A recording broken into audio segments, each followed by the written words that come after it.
काल दिनांक 12/7/2026 रोजी साधारण 8 वाजण्याच्या सुमारास या सदर गुन्ह्यातील जखमी सागर सुभाष केळकर राहणार जोडबीम नगर नांदेड हा त्या बस स्टँडच्या परिसरामध्ये त्याच्या मित्रासोबत आला होता।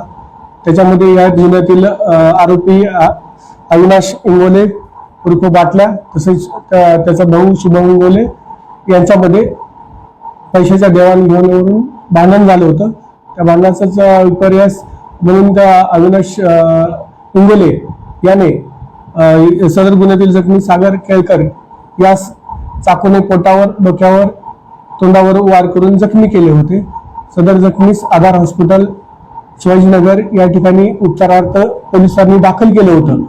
घटनेची माहिती समजता तात्काळ त्या ठिकाणी पोलिसांनी धाव घेऊन जखमी यास त्याच्या मित्रासोबत आधार हॉस्पिटल नांदेड येथे उपचारावर दाखल केले होते।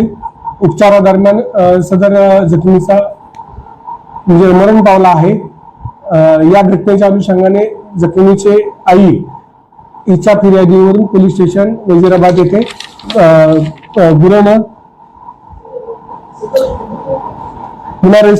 खुनाचा गुन्हा रजिस्टर करण्यात आलेला आहे।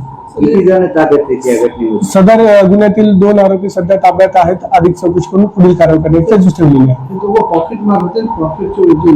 त्याबाबत अधिक तपास चालू आहे।